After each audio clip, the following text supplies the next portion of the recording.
Good afternoon, everyone, and welcome back to the channel. Hope everyone is keeping safe. And yeah, so today's video is going to be a bit of a different video. No flight sim, no real flying. Actually, it's related to flight sim, but no real flying. But it's just a video of a product I've purchased. And those of you who follow me on Facebook, I have posted that I am selling my joystick and everything.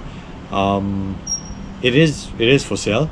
But I'm just gonna wait maybe a month or two more with it, just to see if I actually, if like, because I don't know how my new setup's gonna be, so I want to see if I do need this old setup still. But other than that, yes, I have started purchasing the stuff for the new setup. I've purchased 3 things so far. So I received the first one last week, and I've been trying to do an unboxing video since then, or like a review since then, and trust me, it's not gone my way. My GoPro has either heated up and switched off, or it's just switched off middle of the video, or its battery has died, and it's been tough. So finally I've got the chance to do a video, so hopefully this video works out. But yeah, so we'll get started. I'll just straight away dive into it. Let's put these aside. This is actually my first purchase. Rudder pedals. Made by VKB. So these pedals, I will give my overall review at the end of this video, but for now, let's begin with just a description about these pedals. Full solid metal construction, which means they're quite heavy. They do have it's good. I think the full metal is quite good because like I said, it's quite durable as well. So yeah, so as you can see, it's not really the conventional type of rudder pedals you get in an aircraft. Aircrafts usually have pedals with toe brakes, so they're usually more flat like this, and they have the ability to press on the toes, hence toe brakes. But these pedals don't actually come with that. And some people might think you're upgrading your setup. Why did you buy such a pair of pedals which don't really apply to general aviation aircraft? But I just thought that yes, okay, they don't apply to general aviation. I mean, not really general aviation, but they don't apply to my situation because I have toe brakes in the aircraft to fly in the Piper. But actually, I've also realized I don't use the toe brakes in the Piper. I've never used them. When in the beginning, when I started flying, obviously to turn and taxi, I used to use the toe brakes to kind of make the turn nice and everything. But now I've kind of learned power management and the sweet spot basically. For me, when I fly the Piper, my sweet spot is 1000 RPM. It does everything with the Piper. It can turn the Piper, it can do anything. Literally just release the brakes, Piper starts moving. So 1000 RPM is the sweet spot. So I don't use toe brakes while turning. Some aircrafts you do, but I thought I don't fly the aircrafts that, like, I personally don't fly and don't use my toe brakes. So I thought there's no point of spending extra money to get a full metal set of rudder pedals with toe brakes. Obviously these are not necessarily cheaper, but I guess you pay for the part. You're paying for the fact that it's a full metal construction, I think. But yeah, unless you fly like tail draggers or something like that, I think if you fly tail draggers a lot, I'd recommend getting the toe brakes. If you don't, I don't see a reason to not buy these pedals just because they don't have toe brakes. But moving on, design. I love the design. Simple, plain design. Literally not much going on really, except if you look inside here. But other than that, it's literally just your pedals and push one down, the other goes up, and the same thing. But normally the pedals that you kind of get are the ones that kind of slide forward like that. But these actually you push one down and one comes up. So it's a bit like a helicopter. But you can see like this is just pushing it with light strength. But when it gets to this point, I kind of have to really use a bit of strength to push it. So there is some sort of force in it, some sort of tension, which makes it quite realistic. This is a side view of the pedals. You can see feet go like this, obviously. This is adjustable for smaller feet or for higher pitch on your high angle on your feet. If you want your feet like upright like that, then you push this more forward. But me, I have big feet, so I have to keep this at the back. So but this is adjustable. When the product came out of the box, it was like halfway here, so I moved it to the complete end. And yeah, these are adjustable. The height is actually adjustable on these, like I said, to put them higher, to put them lower. One thing I'd be cautious about is when you put them lower, don't put them too low, because eventually if you put them too low, this will actually stop the pedal from moving a full axis, so you won't get full rudder control. And from my experience in flight sim and even in real life, you want your rudder to be working properly, especially when you're having crosswind landings. Recently in my training, I've not even had one day in like the last 3 months of flying where I've had a nice headwind, or a day that there's no wind. I've always had to battle with 12 to 15 knot crosswinds, sometimes even 20 knots, which have been quite challenging. But once you get used to it, I think the hardest part about landing a plane would be landing in crosswinds.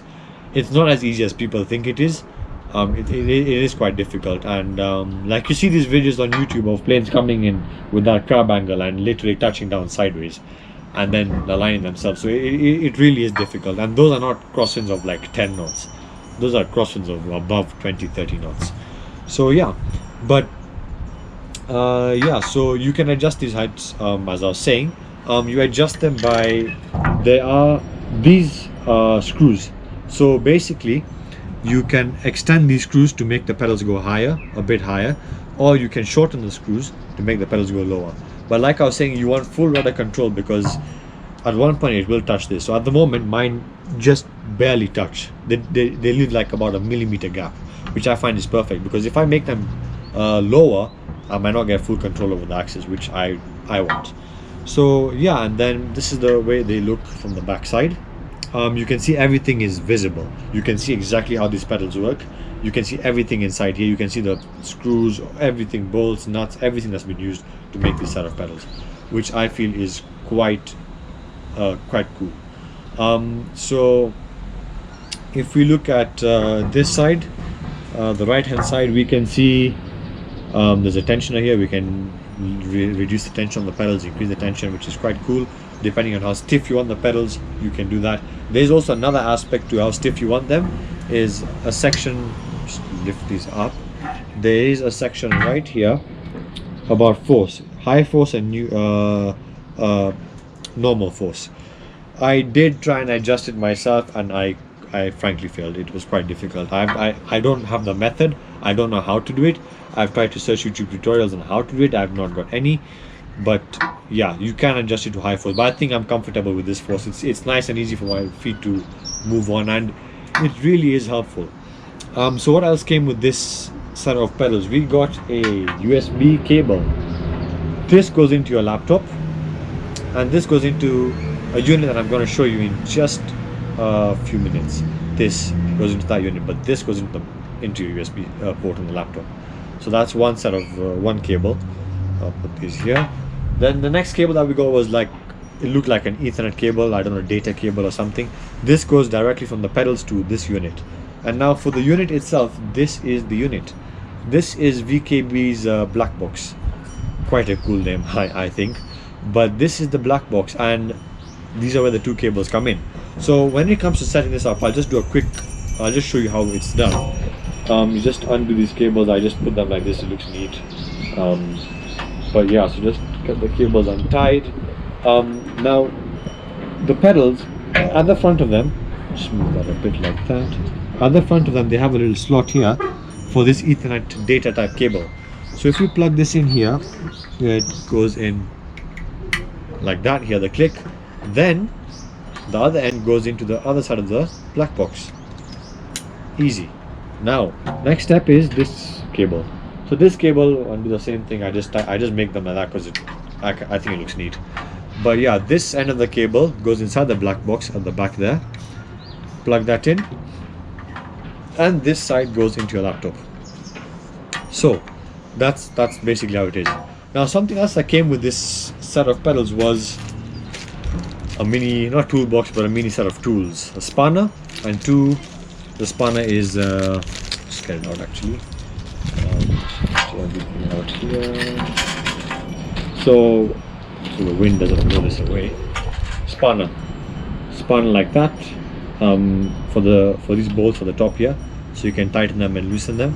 So I can show you basically how it came was, if I just loosen these a bit, just like that. No, still not loose enough for me to use my hands. There we go. So you can remove one, and basically that's how easy it is. They just hook onto that. So the pedals did come like this. They came when they were down like this. So you can see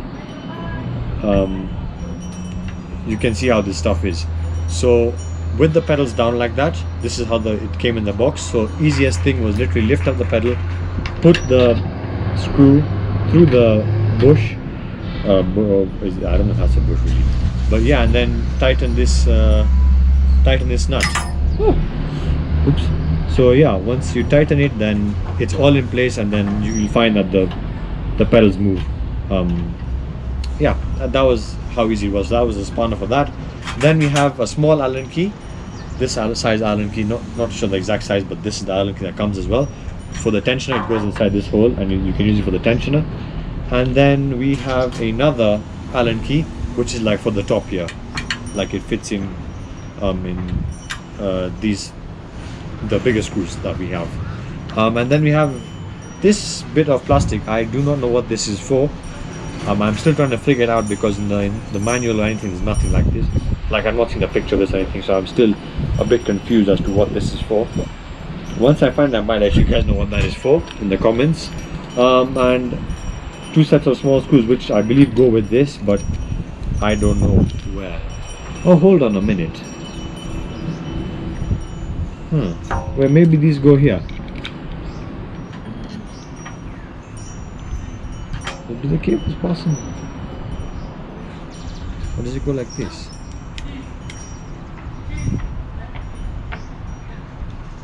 Okay, I just figured out that this kind of goes here, but I actually don't know exactly what it's for. I think it should, I don't know, that kind of makes sense to me, to hold the cables down, but yet again, I don't know. Cool, I think that's what it's for. So yeah, keep this there. So generally these pedals are quite good. The response is perfect. The amount of input is perfect. You just need small tap to get that perfect rudder action. Especially, I'm used to using the twist axis on the joystick, and trust me, that is not easy.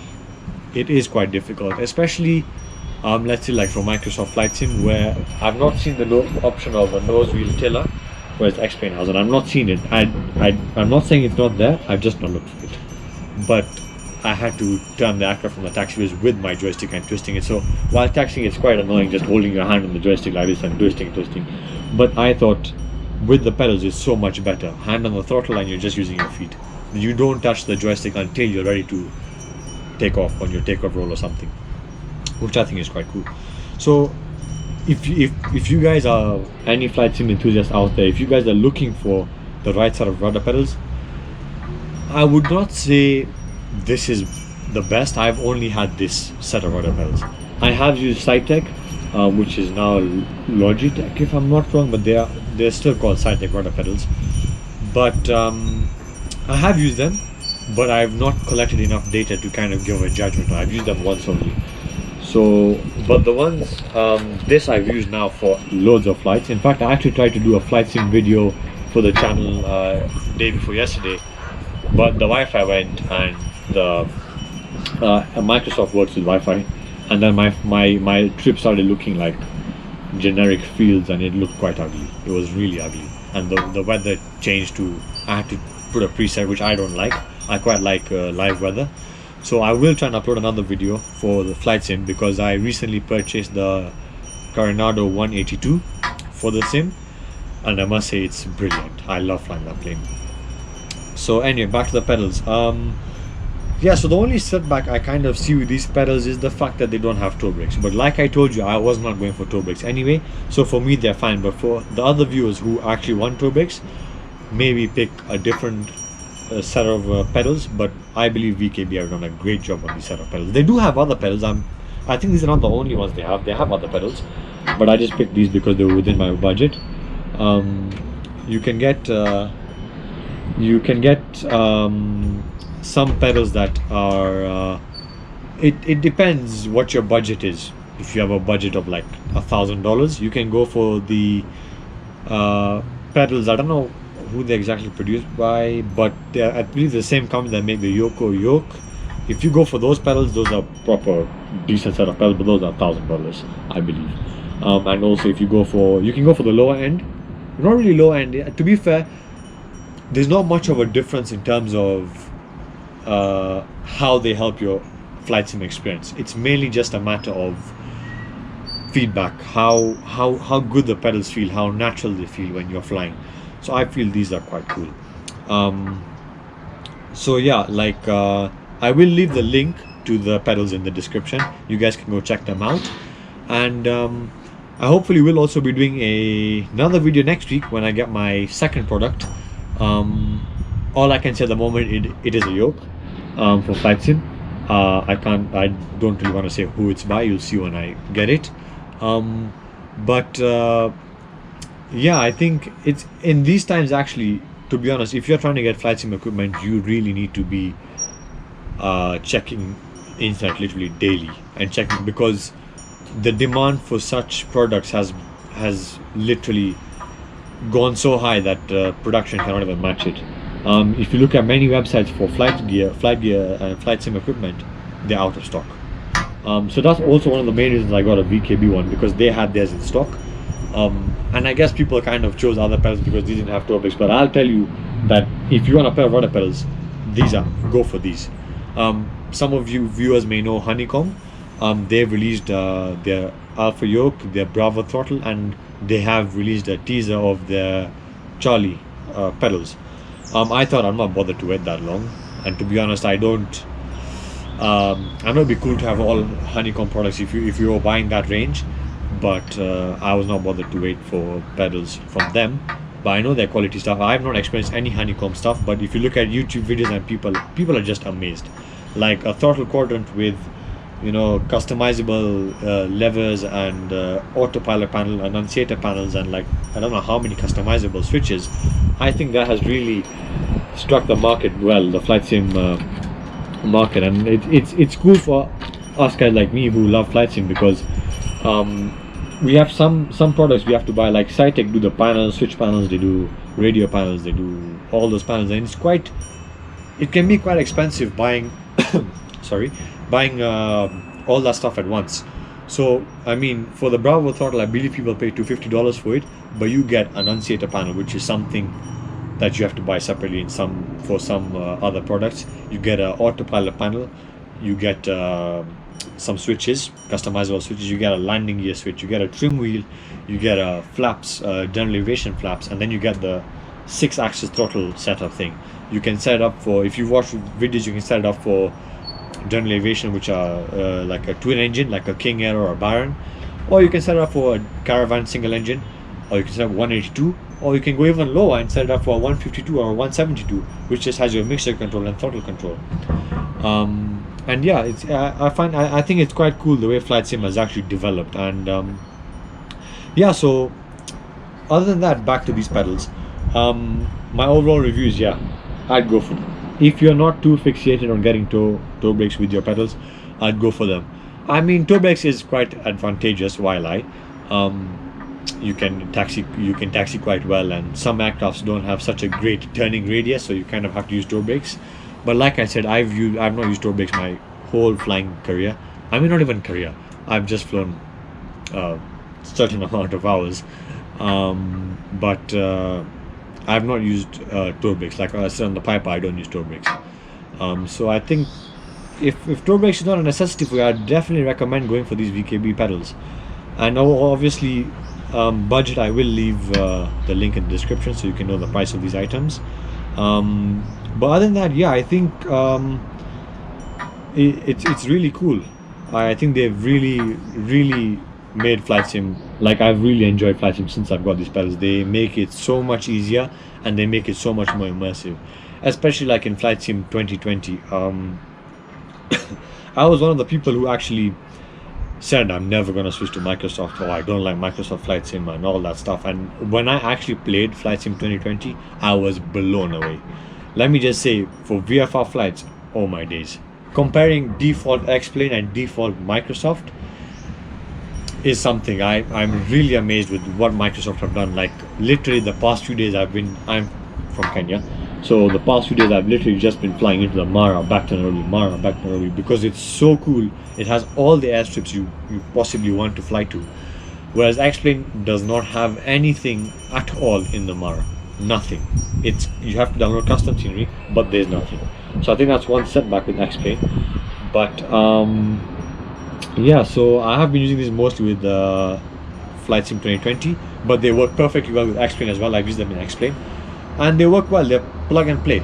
Plug it in, calibrate the axis, and you're ready to go. Nothing else apart from that. It's not difficult at all. So other than that, viewers, if you are into Flight Sim and if you fancy getting a good set of rudder pedals and you have a bit of a budget, I'd recommend going for these, because they've honestly blown my mind away. I really do love them, and I can't imagine now going back to my joystick and using the twist axis. I cannot, not possible. So other than that, viewers, yeah, thank you for watching this video. I do hope you found it, I mean, informative, entertaining, whatever. I will try and release one next week. I don't know how to do. I want to try and do an unboxing of the next product, but to be fair, when I get these products, I'm just too excited. I just open them quickly and just start using them. So let's see, if I can control my excitement for the next product, I will definitely do the unboxing video with you guys. But other than that, guys, thank you very much. Thank you very much for your support on my channel. I know my channel only has 75 subscribers. I was hoping to end the year last year with 100, but 75, it's a start. And please do continue to support me.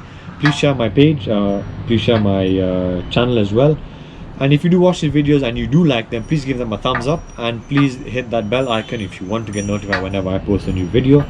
But other than that, viewers, thank you very much, and stay safe in these times, and yeah, good evening to you.